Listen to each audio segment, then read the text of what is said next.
નમસ્કાર. હું રજનીકાંત રાવલ આપની સમક્ષ પ્રસ્તુત કરું છું જામનગર સ્થિત આપણા જાણીતા લેખિકા સુશ્રી રૂપલ સંઘવી ઉપનામ રુજુ દ્વારા લખવામાં આવેલ એક સુંદર આત્મનિવેદનાત્મક લેખ પથ્થરના આંસુ. જીવનની ભાગ દોડથી શાંતિ મેળવવા માટે એક માણસ સમુદ્ર કિનારે ટહેલવા આવ્યો હતો. એને સાંજના સમયે અહીં આવીને ટહેલવું બહુ ગમતું હતું. એ વિચારોમાં ખોવાયેલો ભીની રેતીમાં બેફિકર ચાલ્યો જતો હતો અને ત્યાં જ એ મારી સાથે અથડાયો અને એને ઠેસ વાગી. એણે તો મજાકમાં જ મારી સાથે વાત શરૂ કરી. એ પાણા, અહીં શું આડો પડ્યો છે? આ રસ્તામાં આમ નવરો રખડે છે એ કરતાં એક તરફ બેસ. તો મને વાગ્યો એમ કોઈને વાગે તો નહીં. મેં પણ રોકડો જવાબ આપ્યો. એ ભાઈ, તારે જોઈને ચાલવું જોઈએ ને. આવડા મોટા મારી ઉપર તારું ધ્યાન જ ના હોય તો મારો શું વાંક? એ તો તે મને ઠેબે લીધો એટલે તને વાગ્યું.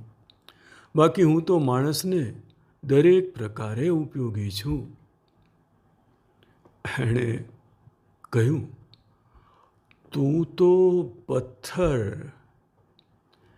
એક પથ્થર એટલે શું? એ શું શું કરી શકે? મેં જવાબમાં કહ્યું, હું પથ્થર. હું દરેક સ્વરૂપે માણસને ઉપયોગી છું. હું માણસને તારી પણ શકું ને ડૂબાડી પણ શકું. મારી ઉપર જો રામ નામ લખાય, હું સેતુ બનીને રામને સાગર પાર કરાવી દઉં. પણ મને ગળે બાંધીને આ સમુદ્રમાં પડો તો મારી સાથે તમે પણ ડૂબી શકો. વળી ક્યારેક રસ્તાની એક બાજુએ પડેલો હું માર્ગ ચાલતા થાકેલાનો વિસામો પણ બની જાઉં છું. તો ક્યારેક તારા જેવા બેફિકર અને ધૂની લોકો મને ઠેબે ચડાવે છે ત્યારે પોતાના જ પગમાં મારો ઘા ઝીલવો પડે છે.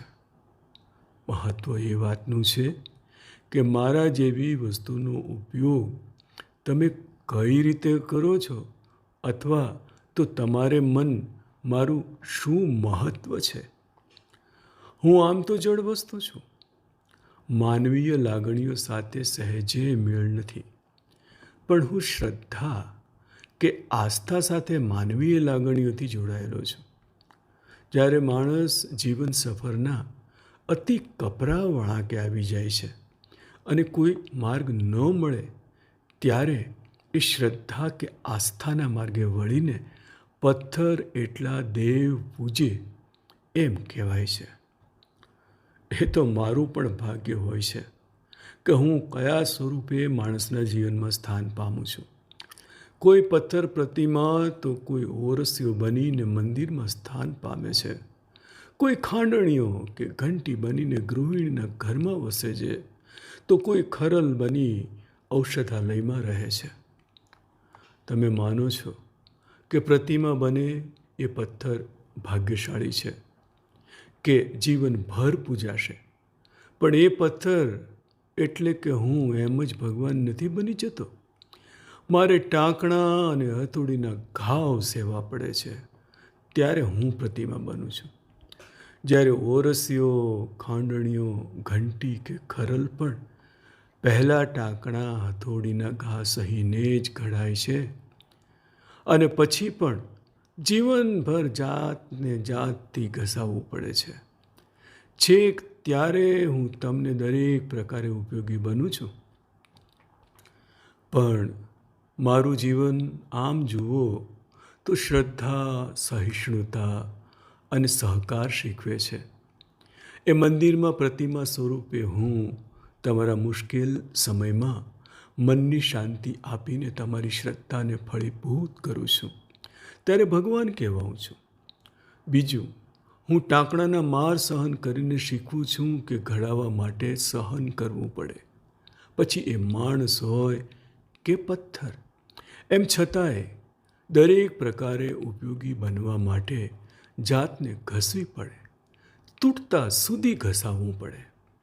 જેમ સંબંધોમાં માણસને પણ જો ઘસાઈ છૂટવાની કે જતું કરવાની ભાવના હોય તો એ સંબંધો સ્નેહની સાંકળ બનીને મજબૂતીથી બેઉ છેડાને જોડી રાખે છે.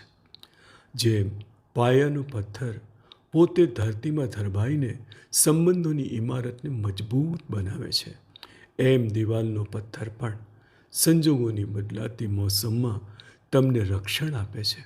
પણ દરેક પરિસ્થિતિમાં મારે તો પોતાનું અલગ અસ્તિત્વ છોડી સમર્પણ ભાવે ઇમારત કે દિવાલ બની જવું પડે છે. મેં મનુષ્ય માટે આટલું કર્યા છતાંય જ્યારે કોઈ લાગણીહીન વ્યક્તિને પથ્થરની ઉપમા અપાય ને કે અલ્યા તું તો સાવ પથ્થર દિલ છો, જળ જેવો છો, તને કંઈ કહેવું એટલે પથ્થર ઉપર પાણી. આવા વાક્યો મને પથ્થર હોવા છતાંય પણ દુઃખી કરે છે. મનુષ્યના આવા કટુ શબ્દોથી મારા હૃદયને ઠેસ પહોંચે છે. હું ભલે જડ છું, છતાં મારામાં પણ લાગણીઓ, સંવેદનાઓ જીવંત છે. જ્યારે સમુદ્રની લહેરો કિનારાના પથ્થરોને એટલે કે મને ભીંજવીને પાછી વળી જાય છે, ત્યારે એ નિર્દય લહેરો પર મને ગુસ્સો નથી આવતો, કારણ કે હું જાણું છું કે પ્રેમમાં પણ સ્વતંત્રતા હોવી જોઈએ. હું મારી વિશાળ બાહો ફેલાવીને એ લહેરોને પ્રેમથી આવકારું છું, પણ એ લહેરોને મારી બાહોમાં બાંધીને નથી રાખતો.